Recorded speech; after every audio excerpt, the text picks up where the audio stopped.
I can't believe you're being so cold about money. Vicky, the older sister, said with a voice cracked by practiced emotion, it's just money, family is more important. You know I've been struggling, but I guess your new BMW is more important than your promise to help me avoid bankruptcy. I stared at my sister in disbelief, my hands gripping the edge of my desk. My name is Sophie, and at 28, I was watching my sister try to flip the script on the $35,000 she'd borrowed from my house down payment fund. The familiar buzz of my office's development floor felt distant as Vicky stood there in her designer outfit, keys to her new luxury car dangling from her perfectly manicured fingers. Each gentle swing of those keys felt like a mockery of the years of overtime and careful budgeting that had gone into my savings. Sophie. Her voice carried across the open office space, drawing curious glances from my colleagues. You're not still upset about that little loan, are you? I told you I'd pay it back, eventually. The way she said it, like my life savings was pocket change, made something twist inside my chest. I remembered the day she'd shown up at my door in tears, mascara running down her face, sobbing about mounting debts and possibly losing her house. I'd written the check that same day, draining most of my savings because that's what sisters do. They help each other. Your old car was only 3 years old. I managed to keep my voice steady, though I could feel a familiar pressure building behind my eyes. Don't be so uptight, Sophie. You're doing fine, it's not like you really need the money right now, anyway. She pulled out her phone, checking her reflection in its screen. Oh, did I tell you I'm planning a trip to Europe this summer? You should come. Though it might be a bit expensive for you. My colleagues were definitely staring now. I could see Lily, my closest friend at work, watching the scene unfold with concern in her eyes. The pressure behind my eyes was building, not from embarrassment but from something deeper, a slow-burning realization that had been simmering for years. I should get back to work, I said, turning toward my computer screen. But Vicky wasn't done with her performance. Oh, everyone here must think I'm such a terrible sister. She raised her voice slightly, ensuring the entire floor could hear. Sophie's always been the responsible one, so good with money. She helped me out when I was going through my rough patch, isn't she just amazing? The way she weaponized my supposed financial stability made my stomach turn. Behind her theatrical praise lay an implicit message, being good with money somehow made me less deserving of respect for my savings. Actually, I have a meeting in 5 minutes, I lied, standing up. I really need to prepare. Always so serious about work, Vicky sighed dramatically. That's why you're still single, you know. All work and no play. She trailed off, leaving the criticism hanging in the air like a cloud of expensive perfume. Later that evening, our parents insisted on a family dinner to celebrate Vicky's new success. I sat at their familiar dining table, watching Mom serve Vicky's favorite lasagna, the same dish she'd made every time my sister needed to be cheered up after another financial disaster. The dealership practically begged me to take it, Vicky was saying, gesturing with her wine glass. They said someone with my potential needs to project the right image. It's really an investment in my future. Of course they did, sweetie, Mom beamed. You've always had such wonderful taste. And you know what they say, you have to spend money to make money. Dad nodded absently, focused on his plate. He'd perfected the art of avoiding conflict by simply not engaging, leaving Mom to handle the emotional heavy lifting in our family dynamics. Speaking of investments, Vicky turned to me with a smile that didn't quite reach her eyes. How's that tiny apartment working out? Still saving for a house? It must be so hard, living in such a cramped space.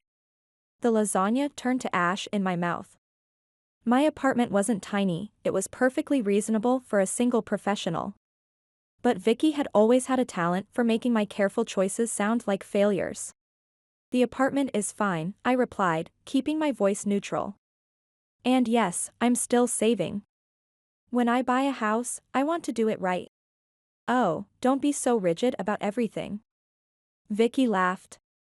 Life's too short to always play it safe. Look at me, sometimes you just have to take a leap of faith. A leap of faith, I repeated slowly. Is that what you call spending my? Girls, Mom interrupted quickly, who wants dessert? I made tiramisu. The conversation shifted, as it always did when uncomfortable truths threatened to surface. I watched as Mom served Vicky an extra-large portion, cooing over her daughter's enthusiasm for her cooking. It was a scene I'd witnessed countless times before, but tonight, something felt different. 5 years ago, when our parents' marriage was on the rocks due to Dad's near bankruptcy, I'd been the one working overtime, helping them restructure their finances, setting up payment plans. Vicky had been too devastated to help, spending most of that time posting about her spiritual healing journey on Instagram. "Oh, did I mention?" Vicky's voice cut through my thoughts. "I'm thinking of starting a wellness coaching business. It's going to be amazing, helping people transform their lives. I might need a small business loan though." She glanced at me meaningfully. I felt something shift inside me, like a gear finally clicking into place. The pressure behind my eyes wasn't from held-back tears anymore, it was from years of accumulated realizations finally coming into focus. "Anyone want coffee?" Mom asked brightly, already rising to make Vicky's favorite cappuccino. The next morning, I found myself sitting across from Lily in our office break room, my coffee growing cold between my hands. After 7 years of friendship, this was the first time I'd really talked about my family's situation. "I've been looking at this house," I pulled up the listing on my phone. 3 bedrooms, small garden, perfect starter home. "The open house is this weekend." I paused, trying to keep my voice steady. "Was this weekend?" "And your parents?" Lily asked carefully, already knowing the answer. "Still taking her side?" "They've already called me twice this morning to tell me how proud they are of Vicky's career investment. Apparently, looking successful is more important than being honest." The memory of this morning's calls made my chest tight. Mom's voice, dripping with disappointment. "Sophie, honey, you know your sister needs to maintain a certain image for her real estate career. You've always been so practical, surely you understand?" Dad had been even worse, in his quiet, conflict-avoiding way. "Your sister's going through a rough patch. Family helps family. You're doing so well, you can always save up again. Always save up again. Always be practical. Always understand. Always sacrifice. They've always been like this," I continued, surprised by how much it hurt to finally say these things out loud. "When we were kids, Vicky needed private tennis lessons because she showed natural talent. I needed a math tutor, but that was too expensive because I could have figured it out on my own." "That's messed up," Lily said softly. "When I got into college with a scholarship, they used my college fund to pay off Vicky's credit card debt. You don't need it anyway," they said. "You're so good at managing money." The words still burned, 15 years later. My phone buzzed, another message from Mom. "Vicky's planning a celebration party this weekend for her new car and career launch. She really wants you there. Please don't make things difficult." Make things difficult. As if I was the one causing problems. "I had this whole plan," I said, staring into my coffee. "Buy the house before 30, maybe rent out a room to help with the mortgage. Start building something for myself. Now." I gestured helplessly. "Have you asked about repayment at all?" Before I could answer, a familiar voice cut through the break room. "Sophie. There you are." Vicky swept in, designer handbag swinging, her heels clicking against the floor. Several of my coworkers looked up from their lunches, already familiar with her dramatic entrances. "I need a tiny favor," she said, sliding into the seat next to me. "The wellness coaching business I mentioned? I found this amazing course, it's totally going to transform my life. But it's a bit pricey, and since I just got the car." I felt something inside me crack. "Are you seriously asking me for more money?" "Not asking. Just floating the idea. You know I'm good for it. Remember when we were kids, and I let you borrow my prom dress?" "I never borrowed your prom dress." "Really? Well, I would have let you if you'd asked." She laughed, as if this proved her point. "Anyway, it's only 15,000. With your salary." "Stop." My voice came out sharper than I'd intended. "Just, stop. Why are you being like this?" Vicky's voice took on that familiar wounded tone. I thought you'd be happy to help me start my new career. Mom said you've been acting weird lately. Is this about the BMW? Because I already explained that's different. I stood up abruptly, my chair scraping against the floor. I have a meeting. Fine, Vicky sighed dramatically. I'll figure it out myself. Like always. Even though as my sister. I was already walking away, Lily close behind me. My hands were shaking as I punched the elevator button. Sophie, Lily touched my arm gently. You okay? No, I whispered. I'm really not. That evening, I made the mistake of stopping by my parents' house, where Vicky still lived rent-free at 35, to pick up some old tax documents. I found them in the middle of what appeared to be a celebration. Honey. Mom called from the kitchen. Come see. Vicky's getting certified as a life coach. I followed her voice to find Vicky holding court at the kitchen island, surrounded by brochures for some expensive-looking coaching program. The same kitchen where, 5 years ago, I'd sat up late helping Dad sort through bills and create payment plans when his business almost went under. It's really exclusive, she was saying. They only take people with natural leadership abilities. The enrollment fee is steep, but Mom and Dad offered to help. I felt the blood drain from my face. You're helping her pay for a coaching course? Now Sophie, Dad began, using his mediator voice.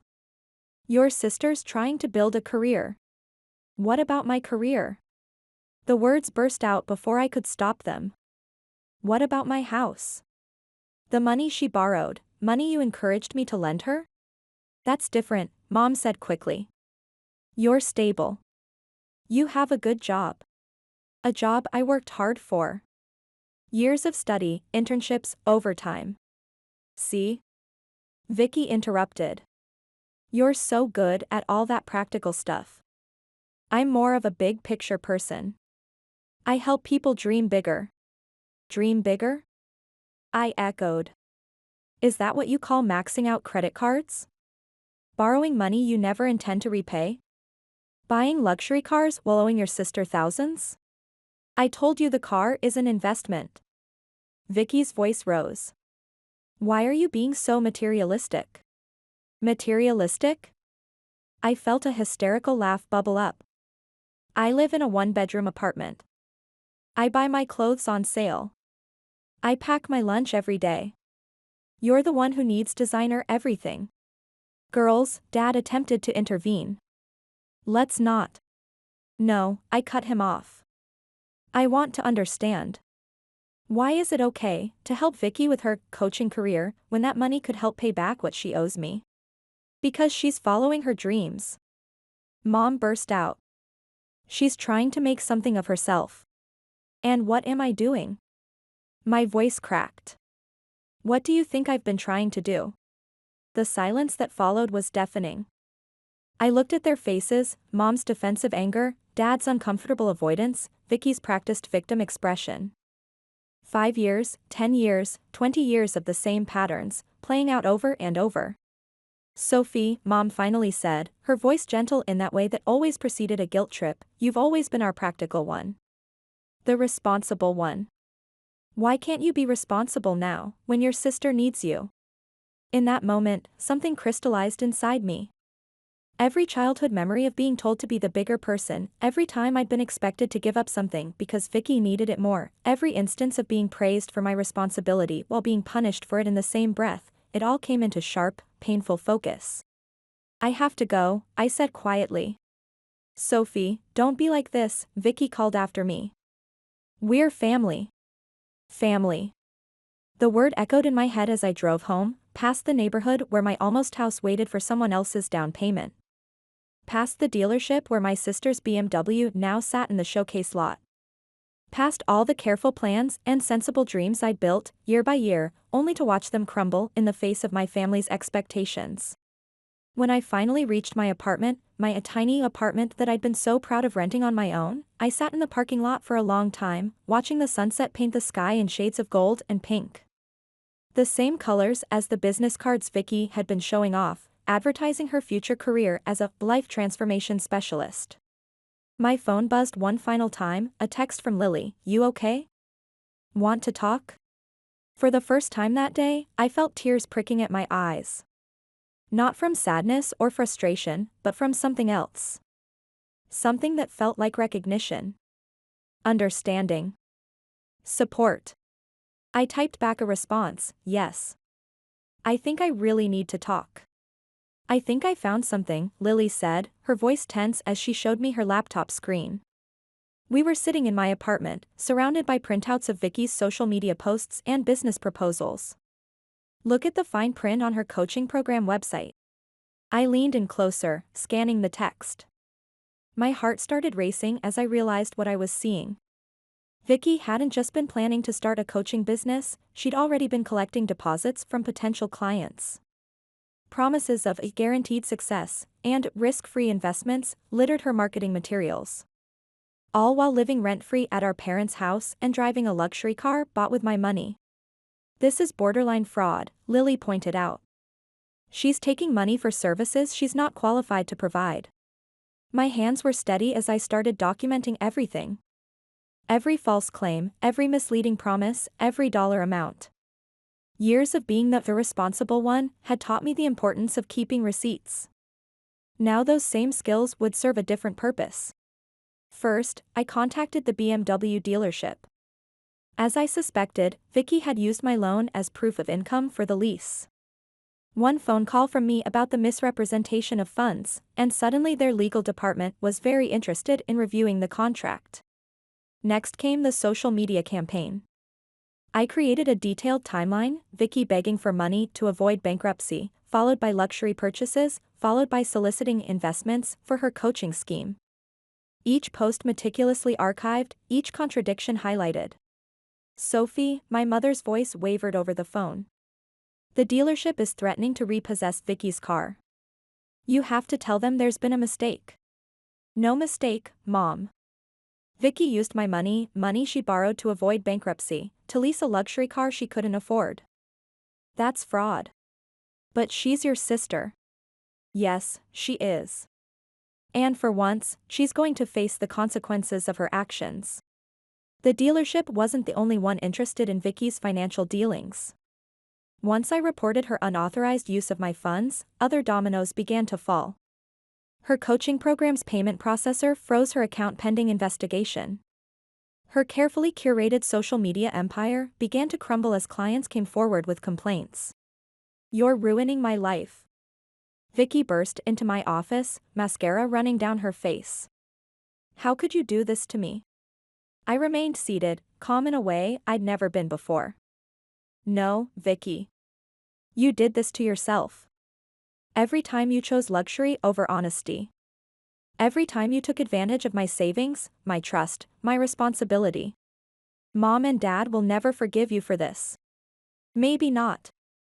But I'm done seeking their forgiveness for standing up for myself." The family group chat exploded with accusations. Aunts, uncles, cousins, everyone had an opinion about my betrayal. I responded by sharing the complete documentation, every loan, every broken promise, every manipulation. "Remember when Vicky posted about her successful real estate empire last month?" I wrote.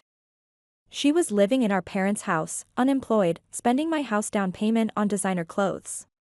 Remember her life coaching certification? She was taking clients' money without any qualifications.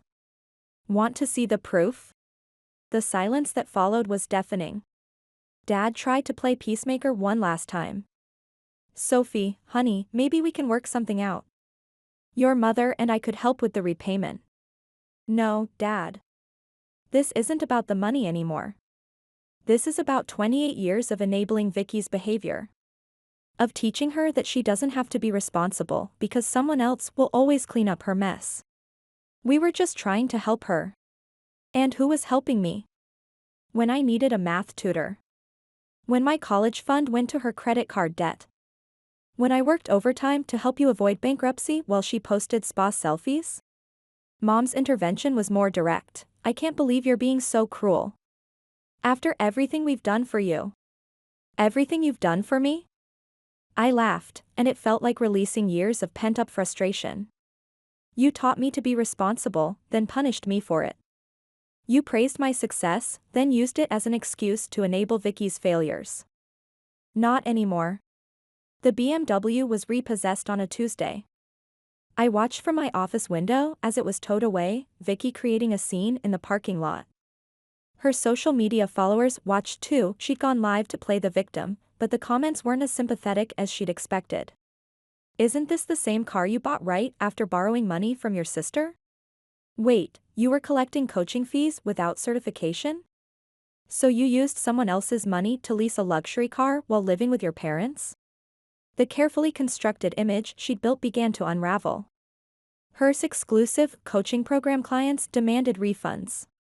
The real estate agency she claimed to work for issued a statement clarifying that she'd never been an employee. Every lie, every exaggeration, every manipulation exposed to the light. You've destroyed our family, Mom sobbed during her last attempt to guilt me. How will Vicky recover from this? The same way I did when my college fund disappeared. The same way I did when you pressured me to give up my savings. The same way I've always done, by being responsible for my own choices. The final blow came from an unexpected source. Our cousin Jenny, who worked in financial compliance, had seen my documentation. She wasn't just sympathetic, she was legally obligated to report certain aspects of Vicky's business dealings. I'm sorry, Jenny told me, but taking deposits for financial coaching services without proper licensing, that's not just unethical, it's illegal in our state. I watched as Vicky's world of easy fixes and constant bailouts crumbled around her. The designer clothes returned, the coaching website shut down, the BMW replaced with her old car, the one that had been absolutely impossible to drive just months ago. My parents still weren't speaking to me, except through increasingly desperate attempts at manipulation. She's living in her old bedroom, Mom reported, as if this would somehow make me feel guilty. Driving that terrible old car. Is this what you wanted? What I wanted, I replied calmly, was respect. What I wanted was accountability. What I wanted was for my sister to keep her word and my parents to hold her to the same standards they held me to. And now you have nothing. No sister, no family. No, Mom. Now I have something I've never had before, boundaries. The aftermath wasn't pretty. Vicky's social media presence shifted from luxury lifestyle posts to long rants about betrayal and family loyalty. My parents alternated between angry accusations and tearful pleas. Extended family members chose sides, though increasingly, as more details emerged, the tide began to turn. I had no idea it was this bad, my Aunt Susan admitted. All those posts about her successful career, we thought she was doing so well. That's the thing about social media, I replied. It's easy to look successful when you're spending someone else's money. Lily found me in the break room, staring at a new house listing. Different from my original dream home, but somehow better. More real. You okay? She asked, sliding a coffee across the table. I considered the question carefully. The past few weeks had been brutal. I'd lost the easy relationship with my sister, the blind support of my parents, the role of reliable peacekeeper I'd played for so long. But I'd gained something too. Self-respect. Boundaries. The knowledge that I could stand up for myself, even when it hurt, even when it cost me the false peace I'd maintained for years. Yeah, I said, and meant it. I really am. My phone buzzed, another family member's message about loyalty and forgiveness. I deleted it without reading it. Some lessons, I'd learned, were worth the price they cost to teach. 6 months after the BMW incident, I stood in my new kitchen, breathing in the morning air that drifted through the open windows. My kitchen, the words still felt magical. Every surface gleamed with possibility, from the granite countertops I'd carefully selected to the herb garden starting to sprout in the window box. Sophie. Where do you want these boxes? Lily called from the living room. The sound of packing tape being ripped off echoed through my house, accompanied by the cheerful chatter of my friends who'd come to help with the move. My phone buzzed, another message from Mom. The screen displayed the familiar guilt trip opening, your sister's really struggling. She had to move to a small apartment, taking the bus to her new job. Please, Sophie, can't you just I deleted it without reading further. Last week's final family dinner had made my position crystal clear. I don't understand, Mom had cried, her voice rising to that familiar pitch that had always made me back down before. Why can't you help your sister? She's living in such a tiny place, having to work retail. You mean like my apartment? I'd replied, surprising myself with my steady tone. The one you always called tiny? The one I lived in while saving for this house, while Vicky lived here rent-free? That's different. You're good with money, you can handle. No, Mom. That's exactly the problem. Being good with money doesn't mean my money belongs to Vicky. Being irresponsible doesn't mean I have to clean up her messes. Dad had tried his usual mediator routine, leaning forward with that practiced concerned expression. Sophie, honey, family has to stick together. Where was that family loyalty when I needed help? When I was working overtime to save for a house? When Vicky was spending my savings on designer clothes and luxury cars? The silence that followed had been different from their usual tactical pauses. For the first time in my life, I saw something crack in their carefully maintained facade. I'm done, I'd said, standing up from what I knew would be my last meal at their table. Done being the family ATM, done being praised for responsibility while being punished for it. Done watching you celebrate Vicky's irresponsibility while dismissing my dreams. But we're your parents, Mom had whispered, tears starting to fall. Yes, you are. And that makes this worse, not better. You were supposed to protect me, support me, believe in me. Instead, you used my strength as an excuse to enable Vicky's weakness. Not anymore. You can't just walk away from family, Dad had protested. Watch me. Now, standing in my new kitchen, those words felt like a promise kept. A line drawn. A boundary finally, firmly established. Earth to Sophie. Lily's voice pulled me back to the present. She stood in the doorway, hands on hips, grinning. Are you having another pinch me, this is real moment? Maybe, I laughed, running my hand along the smooth counter. It's just, every inch of this place is mine. Really mine. Well, your really yours living room needs your opinion on furniture placement. Come on.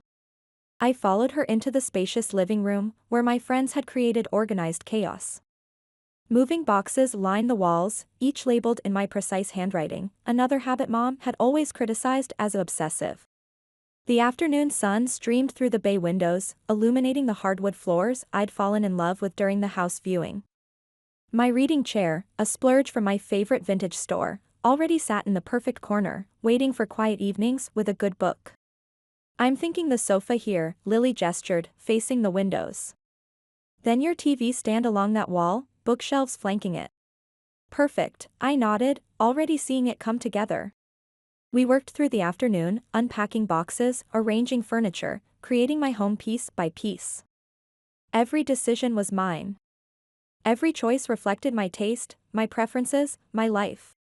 As the sun began to set, casting long shadows across my newly arranged living room, the doorbell rang. My heart jumped, but it was just the pizza delivery I'd ordered for my helping crew. Housewarming picnic. Lily announced, spreading blankets on the living room floor. Someone had brought wine, another person produced paper plates and napkins. Sitting there, surrounded by friends who supported my dreams instead of trying to hijack them, I felt something shift inside me. I have something for you, Lily said later, once the others had gone. She handed me a small package.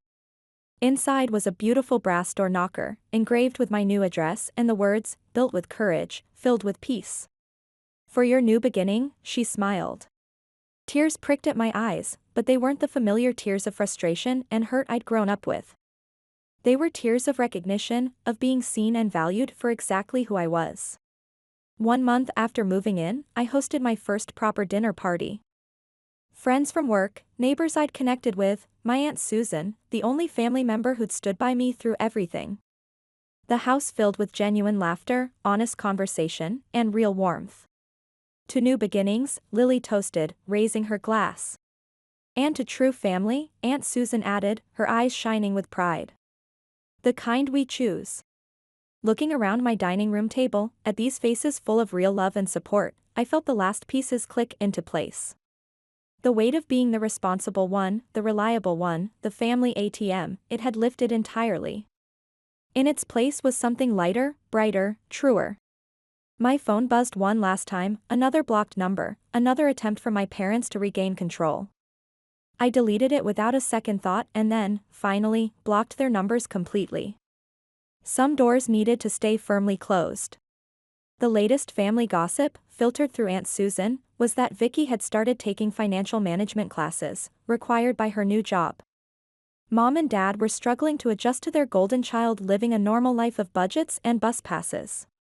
Their carefully constructed hierarchy of enabling and dependence was crumbling, forcing them to face the reality they'd created. But that wasn't my story anymore. Mine was here, in this house I'd earned through hard work and determination.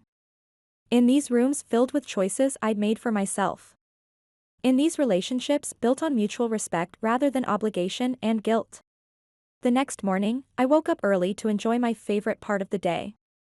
Sitting in my reading nook, coffee in hand, watching the sunrise paint my garden in shades of promise. The woman reflected in the window wasn't just the responsible one anymore. She was strong. Independent. Free. My calendar was filled with plans, game nights with friends, cooking classes I'd always wanted to take, weekend projects for the house. Real plans, chosen by me, for me. Spring was coming. In my garden, the first buds were appearing on the rose bushes I'd planted. Inside, my dreams had finally found their home. The journey hadn't been easy, but every step had led me here, to this place of peace, of strength, of genuine joy. And for the first time in my life, that was more than enough. It was everything.